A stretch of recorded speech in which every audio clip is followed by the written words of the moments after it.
নমস্কার বন্ধুরা, রাখি কিচেন উইথ হোমমেড ফুড চ্যানেলে আপনাদের সকলকে আমন্ত্রণ। আজকে আমি শেয়ার করব সম্পূর্ণ ভিন্ন স্বাদের চিকেন কারির রেসিপি। চিকেন তো আপনারা অনেকে অনেকভাবেই বানিয়ে থাকেন, তবে এর স্বাদ কিন্তু সম্পূর্ণ ভিন্ন আর খেতেও কিন্তু অসাধারণ লাগে। খুব কম উপকরণে কম সময়ে বানিয়ে নেওয়া যায়। চলুন তাহলে দেখে নেওয়া যাক। এর জন্য গ্যাস অন করে আমি একটা কড়া চাপিয়ে দিয়েছি, তাতে দিয়ে দিলাম পরিমাণ মতো রিফাইন অয়েল। তেলটা ভালো করে গরম হয়ে গেলে এতে আমি দিয়ে দেবো সামান্য লবণ আর দিয়ে দিলাম সামান্য হলুদ গুঁড়ো। এবার দিয়ে দিচ্ছি একটা বড় সাইজে আলুকে আমি 4 টুকরো করে কেটে নিয়েছি। আলুগুলোকে আমি ভালো করে লাল করে ভেজে নিচ্ছি। এভাবে আলু যদি লাল করে ভেজে নেওয়া যায় তাহলে কিন্তু খাওয়ার সময় খেতে কিন্তু অপূর্ব লাগে। আলুগুলো আমার মোটামুটি লাল করে ভাজা হয়ে গেছে। এবার একটা পাত্রে তুলে রাখবো।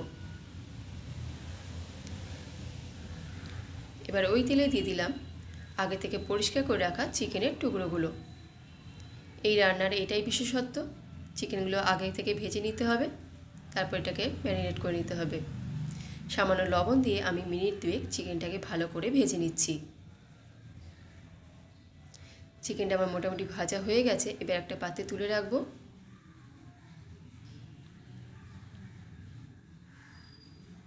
এবার ওই তেলে দিয়ে দিলাম 2টি তেজপাতা, 2টি শুকনো লঙ্কা, গোটা এলাচ 4টি আর 1 ইঞ্চি মতো দারচিনি দিয়ে ফোড়নের সুন্দর গন্ধ বেরোনো পর্যন্ত আমি ওয়েট করব। ফোড়নের সুন্দর গন্ধ বেরোলে এতে আমি দিয়ে দিলাম আগে থেকে কুচিয়ে রাখা পেঁয়াজ। পেঁয়াজটাকে এইভাবে ছোট ছোট কুচিয়ে নিয়েছি, যাতে তাড়াতাড়ি গলে যাবে। এখানে আমি 800 গ্রাম মাংসের জন্য 300 গ্রাম মতো পেঁয়াজ ব্যবহার করেছি। পেঁয়াজটা মিডিয়াম ফ্লেমে হতে থাক, ততক্ষণ আমি মাংসটাকে ম্যারিনেট করে নেবো। এর জন্য আমি দিয়ে দিলাম 100 গ্রাম মতো টক দই, দিয়ে দিলাম লাল লঙ্কা গুঁড়ো 1 চামচ, দিয়ে দিচ্ছি 1 চামচ জিরে গুঁড়ো, 1 চামচ মতো ধনে গুঁড়ো, দিয়ে দিলাম 4টি ঝাল অনুযায়ী কাঁচা লঙ্কা আর দিয়ে দেবো 1 চামচ গরম মশলা গুঁড়ো। এবার প্রত্যেকটা উপকরণকে আমি ভালো করে মাংসের গায়ে মাখিয়ে রেখে দেবো 10 থেকে 15 মিনিটের জন্য। এর বেশি রাখার দরকার নেই, ভালো করে মাখিয়ে নিতে হবে যাতে প্রত্যেকটা মাংসের গায়ে মশলাটা ভালো করে লেগে যায়। এবার ঢাকা দিয়ে রেখে দিচ্ছি, ততক্ষণ আমি মশলাটা কষে নেব। পেঁয়াজটা আমার মোটামুটি ভাজা হয়ে এসছে, আর একটু ভাজতে হবে। আমার ব্রাউন করে ভাজা হয়ে গেছে। এবার এতে আমি অ্যাড করছি 2 চামচ মতো আদা রসুনের পেস্ট। আদা রসুনের পেস্ট দিয়ে এটাকে আমি ভালো করে কষে নেব, যতক্ষণ পর্যন্ত না আদা রসুনের কাঁচা গন্ধটা চলে যায়। কাঁচা গন্ধটা থেকে গেলে কিন্তু রান্নাটা খারাপ হয়ে যাবে। এবার এখানে দিয়ে দিলাম সামান্য হলুদ গুঁড়ো। এই পর্যায়ে যদি হলুদ গুঁড়ো ব্যবহার করা হয় তাহলে কিন্তু মাংসের কালারটাও সুন্দর আসে। আমরা কিন্তু আগে হলুদ গুঁড়ো ব্যবহার করিনি, এই পর্যায়েতেই হলুদ গুঁড়ো ব্যবহার করছি। এবার দিয়ে দিলাম একটা বড় সাইজের টমেটো পেস্ট। যেহেতু আগে আমরা 100 গ্রাম টক দই ব্যবহার করছি, তাই এখানে একটা বড় সাইজের টমেটো পেস্ট ব্যবহার করছি। আপনারা যদি টক দই ব্যবহার না করেন তাহলে কিন্তু এখানে 2খানা টমেটো ব্যবহার করবেন।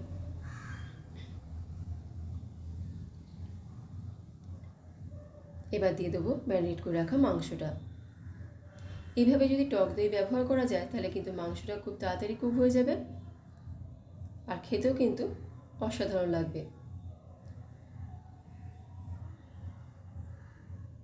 এবার হালকা হালকা করে আমি নাড়তে থাকবো। এখানে জল দেবার প্রয়োজন নেই, যেহেতু টক দই দেওয়া আছে মাংস থেকে এমনি জল ছাড়তে শুরু করবে। মিডিয়াম ফ্লেমে আমি ভালো করে কষতে থাকছি। দিয়ে দিলাম সামান্য বাটি দেওয়া জল আর দিয়ে দেবো পরিমাণ মতো লবণ। লবণটা অবশ্যই আপনাদের পরিমাণ মতন দেবেন, আমার অনুপাতে দিতে যাবেন না।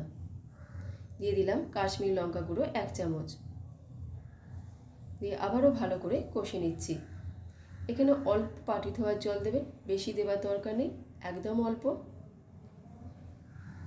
কারণ যেহেতু দই দেওয়া আছে এমনি জল ছাড়তে শুরু করবে। আর যে কোনো রান্না যদি এভাবে কষে কষে করা যায় তাহলে কিন্তু তার টেস্ট অনেকটাই বেড়ে যায়। এবার এতে দিয়ে দিলাম সামান্য চিনি আমাদের টেস্টটা ব্যালেন্স করার জন্য। দেখতেই পাচ্ছেন কষতে কষতে অলরেডি এমনি জল ছাড়তে শুরু করে দিয়েছে, আর দেখতে কত সুন্দর লাগছে আর অপূর্ব সুন্দর সুবাসও বেরিয়েছে। এই সুবাসটা পাওয়ার জন্য কিন্তু আপনাদেরকে একবার হলেও ট্রাই করতে হবে। এবার ঢাকা দিয়ে হতে দেব একদম লো ফ্লেমেতে 5 মিনিটের জন্য। 5 মিনিট পর ঢাকনা খুলেই দেখতে পাচ্ছেন চারদিকে তেল আর জল ছাড়তে শুরু করে দিয়েছে, আর কালারটাও অসাধারণ এসছে। আবার একটু হাই ফ্লেমে আমি নাড়ছি। এতে দিয়ে দিলাম আগে থেকে ভেজে রাখা আলুটা।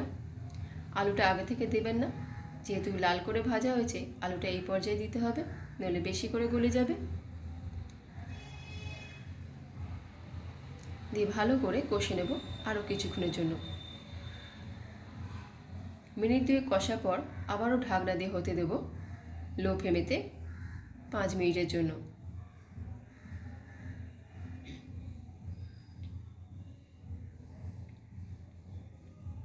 পাঁচ মিনিট পর আবার ঢাকনা খুলেছি, অনেকটাই মজে এসছে রান্নাটা। আবারও কিছুক্ষণ আমি হাই ফ্লেমে রান্নাটা কষে নিচ্ছি। এভাবে মাঝে মাঝে ঢাকা দিয়ে মাঝে মাঝে ঢাকা খুলে কষে নিতে হবে।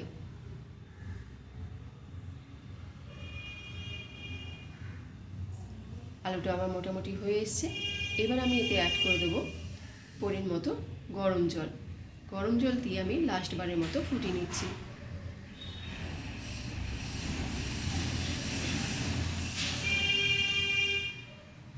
এবার ভালো করে ফুটিয়ে নিলে রান্নাটা আমার রেডি হয়ে যাবে। আর গ্রেভিটা আপনাদের পছন্দ মতন রাখবে।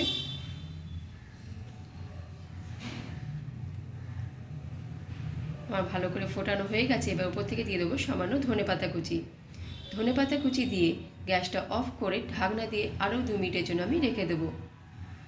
ততক্ষণে আমার রান্নাটা সেট হয়ে যাবে।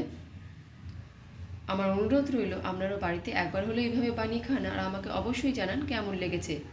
ভালো লাগলে সেটাও জানান, খারাপ লাগলেও সেটা জানান। আশা করি আজকে ভিডিও আপনাদের ভালো লেগেছে। ভালো লাগলে লাইক শেয়ার কমেন্ট করার অনুরোধ রইল। আর আমার চ্যানেলে যদি প্রথম হয়ে থাকেন চ্যানেলটাকে সাবস্ক্রাইব করে দেবেন এবং পাশে থাকা বেল আইকনটা প্রেস করে দেবেন, তাতে আমার দেওয়া নতুন নতুন রেসিপি আপনাদের কাছে সবার আগে পৌঁছে যাবে। চলে আসবো আবার কোনো নতুন ভিডিও নিয়ে। ততদিনে আপনারা ভালো থাকুন, সুস্থ থাকুন। ধন্যবাদ।